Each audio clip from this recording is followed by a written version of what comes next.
Boa noite para quem está vendo ao vivo, para quem vai ver depois a gravação. Para quem não me conhece, eu sou a Carol, eu sou psicóloga e orientadora familiar.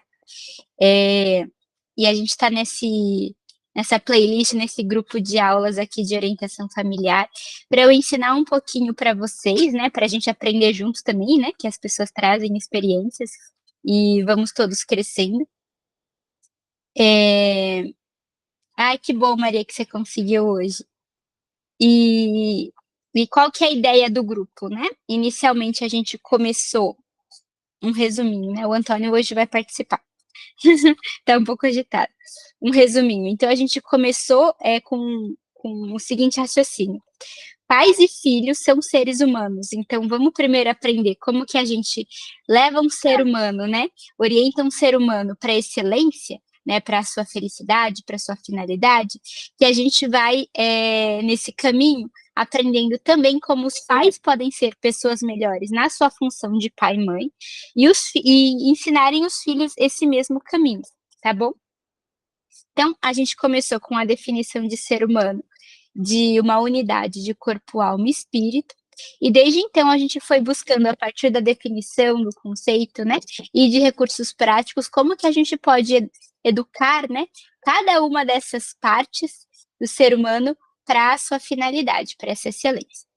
A gente está se baseando na filosofia aristotélico-tomista também e na abordagem de psicoterapia que eu utilizo, né, chamada terapia dialético-comportamental, tá bom? Que também envolve alguns recursos da cognitivo-comportamental, né? E a gente consegue usar, a partir disso, trazer ferramentas práticas de como a gente consegue aceitar e mudar a realidade. Em resumo, tá bom? E agora a gente está num caminho em relação à alma, né? Então, dentro da alma, né, que é composta de inteligência e vontade, como que a gente pode melhorar? E a gente está mais especificamente da vontade. E existem vários recursos que a gente pode usar para melhorar a vontade do ser humano, tá bom? De pais, de filhos, de pai, mãe, filhos, né? E também de quem não tem filhos, mas tem alunos, por exemplo, que a gente pode considerar nessa categoria de aprendiz, né? Então, hoje a gente vai ver mais um recurso, que é o de como a gente pode. Só lembrando, na semana passada, a gente trabalhou, a gente viu, né, alguns fatores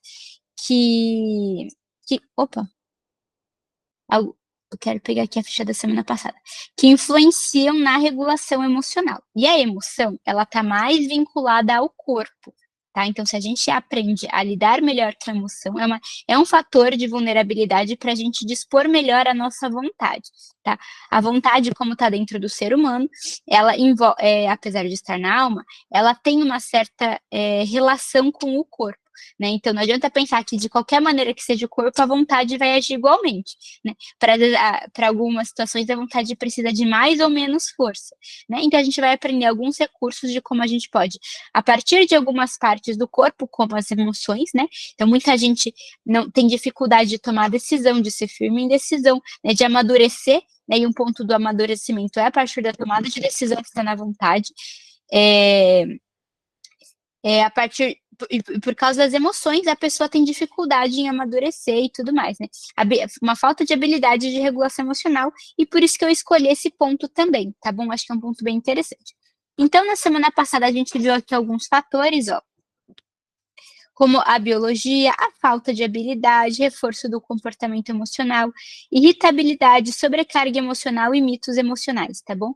Inclusive, eu fiquei de mandar uma ficha como essa para vocês, tá? Eu não vou mandar igualzinho, porque essa daqui é uma ficha que a gente envia em restrito, né? Porque é do material de DBT, mas eu faço uma semelhante para vocês saberem, tá? Mas essencialmente eu fui mostrando, vocês podem ler na gravação quando eu mandar no YouTube, que eu estou um pouquinho atrasada com isso, que já é um recurso que ajuda na regulação emocional. E hoje a gente vai ver mais um pouquinho, que é a partir da redução da vulnerabilidade à emoção, a um estado mental, um estado de atenção que está mais focado na emoção, que a gente apelida dentro da DBT de mente emocional, tá bom?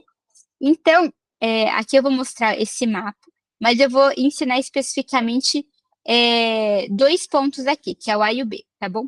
Então, o ABC Saber é esse bloco dentro da DBT que a gente aprende habilidades para ficar menos vulneráveis, para nós ficarmos menos vulneráveis às emoções. Ou seja, você vai sentir emoção? Vai, mas você não vai estar tão vulnerável a ela.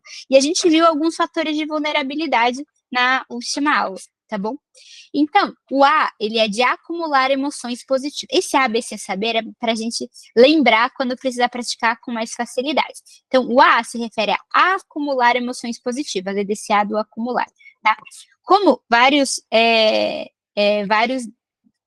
ações, né, que a gente vai aprendendo as habilidades vem do inglês, às vezes não fica tão condizente para a gente lembrar, tá? Então, facilita se a gente lembrar em inglês, né?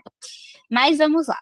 O A é de acumular emoções positivas. E as emoções positivas podem ser a curto prazo, que são atividades de bem-estar, né, que a gente vai fazendo para sobreviver ali naqueles momentos em que a emoção está mais intensa, e de longo prazo também, que é quando a gente vê valores e prioridades que a gente tem para a nossa vida, tá?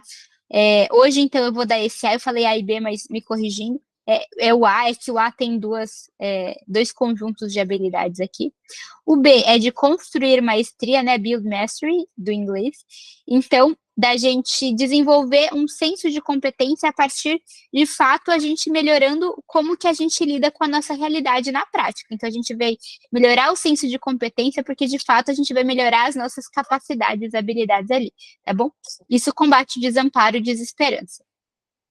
O C é de cope ahead, então da gente antecipar situações emocionais, tá? Isso daqui é uma habilidade que a gente usa demais, né? De você, antes de uma situação acontecer, você imagina ela, né? Você imagina vários pontos detalhadamente, né? Externos, internos, depois você se imagina vivendo aquela situação. E os estudos, inclusive, mostram que quando a gente imagina com esse senso de realidade, né, as áreas que são ativas no cérebro são as mesmas que se ativam quando de fato a gente está numa situação. Esses estudos, eles foram, do que eu vi, eles foram feitos com profissionais do esporte, né? Então, é uma pessoa que tem que treinar uma sequência de movimentos, né? E se ela só se imagina, também é um treino, né? Porque as mesmas áreas do cérebro se ativam, né? Apesar de não ser um treino físico em si, né? Daquele músculo em específico, é um treino da memória ali. Então, também é uma maneira da gente desenvolver essa habilidade. E faz parte da prudência. E o saber envolve um cuidado com o corpo, e cada letra aqui significa uma parte, né? Saúde, alimentação, balancear o sono, fazer exercícios físicos e evitar substâncias que alteram o humor, tá? Então, hoje a gente vai ver o A daqui, que são as emoções de curto e longo prazo.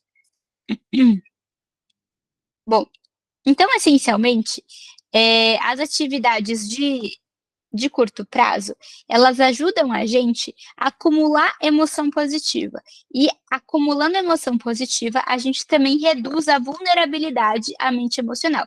Então, uma mãe e um pai, por exemplo, às vezes estão trabalhando muito, aí chega em casa, a criança ainda demanda atenção, às vezes ainda tem que os pais, né, ainda tem que fazer comida, cuidar de alguma coisa da casa, responder e-mail do trabalho, alguma coisa assim, e aí tende a ficar mais vulnerável à mente emocional, porque já tem aquela irritabilidade, aquela sobrecarga, né, do corpo, inclusive, uma sobrecarga também mental, tá estressado, né? Então, o que daria para esse pai e essa mãe que tem uma vida puxada fazer, por exemplo? Não estou falando que é só isso, mas uma possibilidade. Acumular emoções positivas no curto prazo, né? Então, isso vai fazer com que ele, quando vier ali todos aqueles estressores, ele consiga aguentar melhor, resistir mais, né? Inclusive, talvez até se comportar da maneira como ele acha ideal, adequada, enquanto pai e mãe, tá bom? Então, essa redução da vulnerabilidade ajuda muito a não ter aquela quebra de habilidades que a gente falou na última aula, tá bom? E como que a gente constrói experiências positivas no presente, aqui e agora, né? Aumentando eventos agradáveis que vão levar a essas emoções. A emoção não vem do nada, né? A emoção é um sistema, né? Para quem assistiu a aula, já faz muito tempo que eu dei essa aula sobre emoção, né? A gente aprende que emoção é um sistema, assim como muitas coisas na vida. Ou seja, a solução, a resposta para alguma dúvida sobre emoções que a gente tenha, não vai ser só uma, mas um conjunto de possibilidades, né? Não só porque depende de quem é aquela pessoa, qual é a realidade dela, mas porque a emoção em si tem um conjunto de fatores envolvidos. Envolve pensamentos, envolve respostas fisiológicas, envolve impulsos que a gente tenha, né? Então, não é só uma coisa, a emoção é uma coisa só, ela é um conjunto de coisas. Então, se a gente mexe em uma, a gente mexe na emoção como um todo, né? Assim como eu também comentei que a família é um sistema, né? Então, pode ser que exista um problema na sua família, alguma questão que vocês já tentaram de muitas maneiras resolver e não estão conseguindo, né? Estão meio que travados, né? Se a gente mexe em um dos fatores determinantes, provavelmente a gente consegue mexer no todo, né? Então, supondo que seja um problema de relacionamento entre pai e filha, ou entre mãe e filha, ou entre filho e filho, entre os dois filhos e os irmãos, enfim. Se você mexe em um fator do sistema todo, você consegue alterar o resto. Então, se o filho tem um problema de desobediência, ele começa a obedecer mais, os pais vão ficar mais pacientes, vão elogiar mais, etc. Mas se o pai mudar também, ser mais compreensivo diante da desobediência do filho, só estou dando uma possibilidade de exemplo, tá? Também vai melhorar o comportamento do filho, que vai perceber que recebe mais atenção, que também é amado, vai querer corresponder às expectativas dos pais, então com consciência vai obedecer mais, né? Então aqui só um exemplo. E com as emoções, como que a gente pode fazer isso?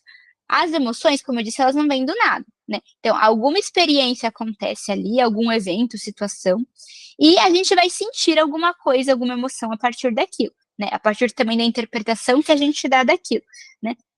Então, se a gente aumentar eventos agradáveis, provavelmente vamos sentir emoções positivas. O positivo aqui é aquele positivo do senso comum, tá? Porque a emoção em si, ela não é nem boa, nem má, nem positiva, nem negativa, tá? Então, a raiva, ela pode ser boa se impulsiona a gente a fazer uma coisa que a gente considera adequada, cumprir uma tarefa, um objetivo. A gente precisa da raiva para isso. A determinação envolve essa emoção da raiva, por exemplo, né? Agora, se for a raiva para agredir alguém, aí já não é tão positivo, né? Então, o positivo e negativo dependeria da interpretação. Então, aqui a emoção positiva é no sentido do senso comum mesmo do que a gente entende, tá? Todos os dias, então, o que vai ser importante? Pelo menos uma coisa da lista que eu vou passar daqui a pouco para vocês de atividades de bem-estar ou atividades prazerosas, tá bom? Praticar a ação oposta, que é a gente evitar a evitação, né? Muitas vezes a gente tem dificuldade de mudar, de melhorar, porque a gente não está disposto a enfrentar o que precisa, né? Então, evitar a evitação é um passo importante também. Não basta eu só praticar essas atividades diariamente, mas eu preciso estar disposto a fazer o que é preciso, tá bom? E estar atento ao que eu estou fazendo, porque eu posso também falar, não, vou sentar aqui para ler um livro, ouvir uma música, né? Pega qualquer atividade da lista que eu vou mostrar para vocês. Só que aí você está lá pensando no problema do trabalho, no problema da sua família, na irritação de hoje de manhã, no mau humor, e aí você não presta atenção no evento que você está fazendo para melhorar a sua emoção, e aí vai ficar difícil de melhorar, né? Então você tem que estar atento ao que você está fazendo, tá bom? Então, esse daqui foi o primeiro bloquinho aqui. Esteja plenamente atento às experiências positivas. Então, você vai focar a sua atenção enquanto você está fazendo uma dessas atividades que eu vou mostrar para vocês, tá? Então, não vai fazer um monte de coisa de uma vez.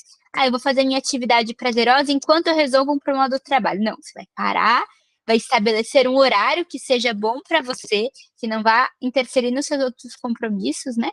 Para você fazer uma dessas atividades. Então, esse é o primeiro ponto, priorizar, colocar isso em algum momento da sua agenda, e você vai dar atenção só para essa atividade, focar atenção só nisso, sem outras tarefas junto, né? Caso você perceba, nossa, me distraí aqui, volta, é só isso.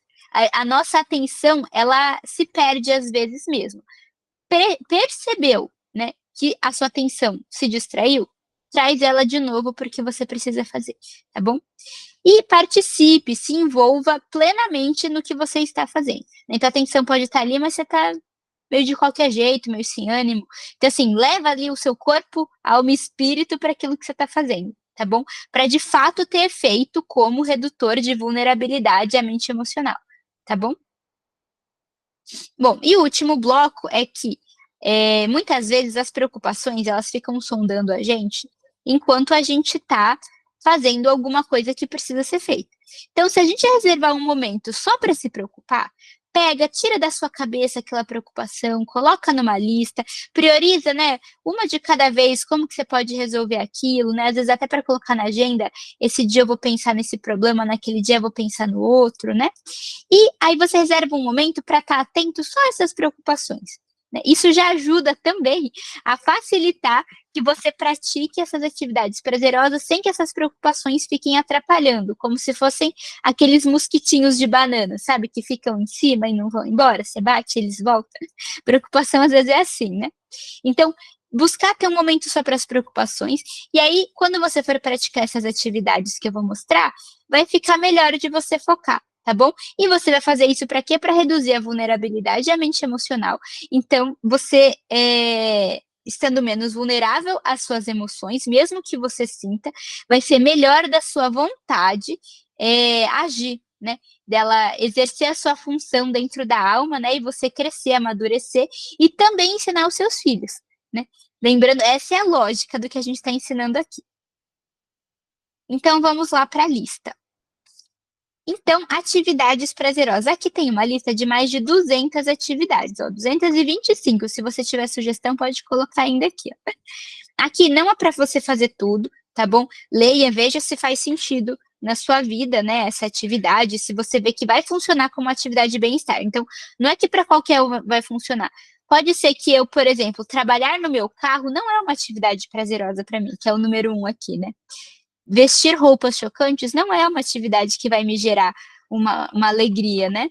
Praticar natação também não. Mas, por exemplo, vamos ver aqui, dormir, poupar dinheiro, ouvir outras pessoas, rir, deitar ao sol, a cama. Aí você vai escolhendo o que você vê, nossa, isso daqui, ó, nossa, eu gosto tanto, nem lembrava mais, faz anos que eu não faço isso aí, como me dava uma alegria quando eu fazia.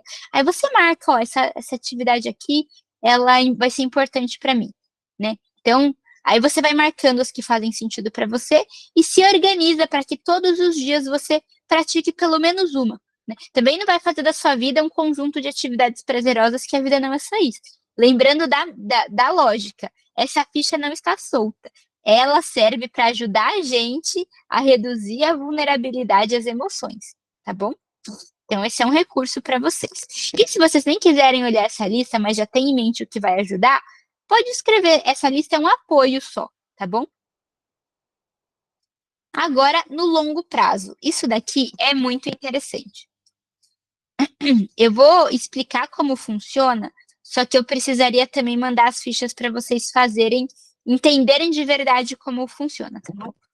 Então, no curto prazo é isso, né, uma emoção, positiva agora, né, fui lá ali, pesquei, li um livro, hoje estou mais tranquilo, aí quando vier aquele monte de estresse, provavelmente eu não vou me deixar levar por aquilo, né, vou saber agir com sabedoria. É basicamente isso. Só que dá pra gente fazer da nossa vida uma vida melhor, uma vida realizada, só desse jeito? Não. Por isso que aquilo ali é de curto prazo.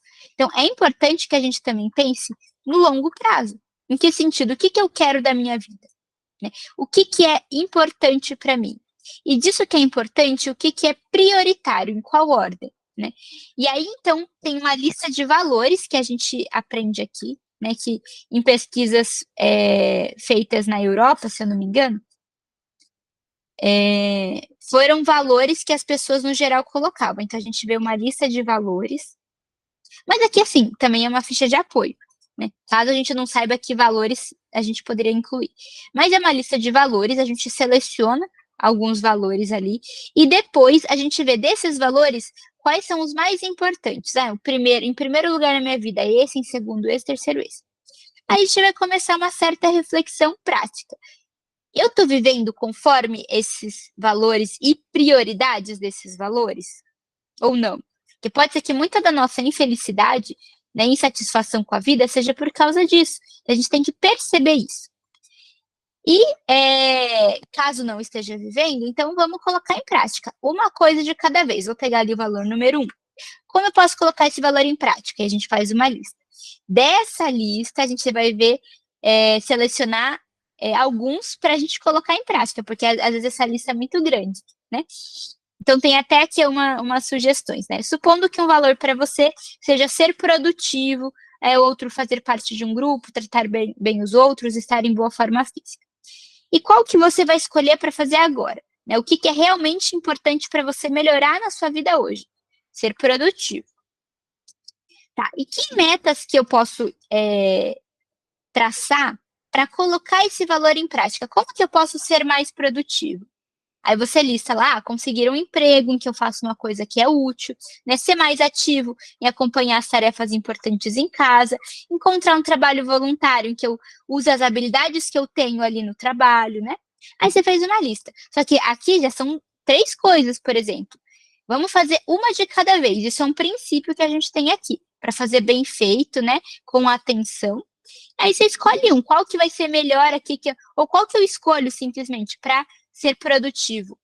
Vou escolher o primeiro. Depois que eu fizer o primeiro, eu faço o segundo, assim por diante. Então, vamos lá. Obter um emprego no qual eu posso fazer algo útil, coloquei isso como meta. Tá? E se tiver uma dificuldade de escolher, dá para fazer uma habilidade também que a gente chama de prós e contras. Quais são os prós de eu colocar esse daqui? Quais são os contras de eu não incluir esse daqui? Quais são os prós de eu colocar aquele outro? E os contras, tá bom? E isso ajuda na tomada de decisão.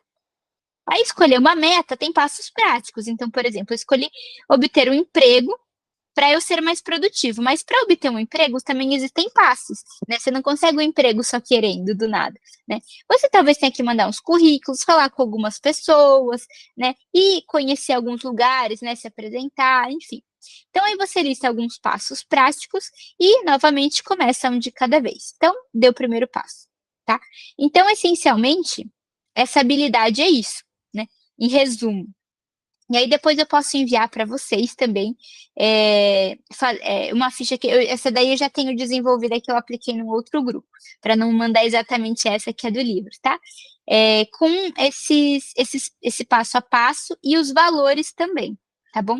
Mas eu vou mostrar para vocês como que são esses valores, para vocês terem uma noção. Então, lista de valores. Cuidar dos relacionamentos, e aí tem possibilidades de como se faz isso, né? Reparar antigos, ir em busca de novos, melhorar os atuais, terminar os destrutivos. B. Fazer parte de um grupo, que pode ser relacionamentos próximos e gratificantes, senso de pertencimento, receber afeição e amor, ter uma família, ter pessoas para fazer coisas juntos, enfim, esse é o B. C. Ser poderoso e capaz de influenciar outras pessoas. Pode ser ter autoridade, pode ser ganhar muito dinheiro, ser respeitado, ser popular. D. Realizar coisas na vida. Né? Pode ser alcançar metas que são importantes, pode ser produtivo, ser ambicioso. E viver uma vida de prazer e satisfação. Então, você se divertir, ter tempo ocioso, né? Pode ser que muitos pais vão e olhem isso aqui e falam, nossa, eu nem sei quando foi a última vez que eu fiz uma coisa para me divertir. Está muito estressado, isso afeta o relacionamento dele com os filhos, afeta a família como um todo, né? Então, só dele perceber isso aqui, ele já vai trabalhar numa mudança para ter mais atividades que vão gerar essa alegria, não só para ele, mas para a família também, né? Isso já pode causar uma mudança ali nesse sistema familiar. F. Manter a vida repleta de eventos, relacionamentos e coisas emocionantes. Então, pode ser uma pessoa que queira experimentar coisas novas, né? Às vezes fazer passeios diferentes, viajar, conhecer novos lugares, novas culturas, né? Ser ousado, buscar aventuras. G. Comportar-se respeitosamente. Ser humilde e modesto, obedecer e seguir regras, tratar bem os outros. H. Ser autodirigido. Seguir meu próprio caminho na vida, tomar minhas próprias decisões, ter liberdade de pensamento e ação. I. Ser uma pessoa espiritualizada. Dar espaço para a espiritualidade, praticar uma religião, identificar e fazer a vontade de Deus, né? J. Manter-se seguro. Viver em um ambiente seguro e protegido, ter uma renda fixa. É que eu tô lendo mais por cima para vocês terem uma noção do que geralmente são valores para as pessoas dentro de cada categoria, inclusive. K. Reconhecer a bondade universal de todas as coisas. Ser justo, compreender pessoas diferentes, ter mente aberta. L. Contribuir para a comunidade mais ampla. Ajudar as pessoas e os necessitados, ser leal aos amigos e dedicado às pessoas próximas, fazer sacrifícios pelos outros, ser comprometido com uma causa. M. Trabalhar no autodesenvolvimento. Desenvolver uma filosofia pessoal de vida, aprender e fazer coisas desafiadoras. N. Ter integridade. Ser honesto, corajoso, aceitar a si próprio, aos outros e a vida como ela é, viver sem ressentimento. Enfim. E aqui outras possibilidades que vocês também percebam que às vezes não está tão explícito aqui, tá bom? Então, aqui é um conjunto de valores. E aí dentro, aí você seleciona, né, o que você considera valor para você. E aí você vai escolhendo, geralmente de 3 em 3. Então, escolhi aqui vários. Bom, agora desses vários, deixa eu selecionar só 3 que são os mais prioritários hoje. Pode ser que daqui 3 meses isso mude, mas hoje é assim. Aí dali 3 meses você faz de novo. Dali um mês, às vezes muda alguma coisa muito na sua vida, você tem um filho, né, ou mudou de emprego, mudou de casa, aconteceu um evento inesperado, pode ser que mude, né? Então você refaz isso. Isso daqui não é uma coisa rígida, né? Por isso que é interessante também refazer com alguma regularidade, porque pode ser que isso que esteja travando a vida. Pais que não estão se sentindo realizados, por exemplo, tendem a levar esse senso de falta de realização para a família, né? Então, às vezes são pessoas desmotivadas por que fazem, às vezes reclamam, e os filhos estão ali vendo, podem imitar esse comportamento, né? Se ninguém orientar eles a elaborar isso, por exemplo, né? E pode ser que os pais estejam bem realizados, mas não estão orientando os filhos para serem assim também. Então, os filhos não sabem como prestar atenção no que eles têm que priorizar na vida deles, né? Como relacionamentos, grupo, espiritualidade, enfim, o que os pais considerarem prioritário, né, para os filhos, ensinar isso também para eles já terem esse senso de valor e prioridade, inclusive pensando no longo prazo deles, tá bom? Muitos adolescentes não têm isso aqui, não tem sentido na vida e por isso tem transtorno mental grave. Falta sentido, eles não têm noção disso, né? E essa ficha aqui, num curto prazo, quando a pessoa já está com muita crise, a de atividades prazerosas, ela dá conta. Assim, vamos segurar aí até a gente pensar no seu futuro no longo prazo, né? Vamos ver aqui o que você considera valor, está colocando isso em prática, né? Então, essas duas habilidades costumam dar um norte, assim, logo no início, quando você está bem perdido, né? Então, é um recurso também que as famílias podem usar, tanto para os pais quanto para os filhos, tá bom? E, então, essencialmente é isso. Depois eu envio para vocês, ainda não sei exatamente quando, mas espero fazer o quanto antes, para não ficarem esperando, esse material aqui. E a gente pode, eu ainda estou elaborando, eu não pretendo passar tudo, tá bom? Mas a gente pode ir elaborando o que fazer nas próximas aulas também. Quem quiser conhecer essas outras habilidades, também pode ser uma aula. Se não, eu estava pensando em coisas mais específicas ainda dentro do ambiente familiar, como figuras parentais, né? Exatamente qual que é o papel dos pais, do pai, da mãe, né? O que se espera, né? Diante do filho, da filha, que é um relacionamento diferente entre pai e filha, e pai e filho, mãe e filha e mãe e filho, né? Então, talvez sejam pontos interessantes que a gente também poderia colocar nas aulas, né? Ainda estou elaborando as próximas. Mas, essencialmente, é isso. Eu vou parar a gravação só para a aula não ficar tão longa, mas aí eu dou espaço para dúvida se quem está ao vivo aqui quiser fazer, tá bom? Fazer perguntas.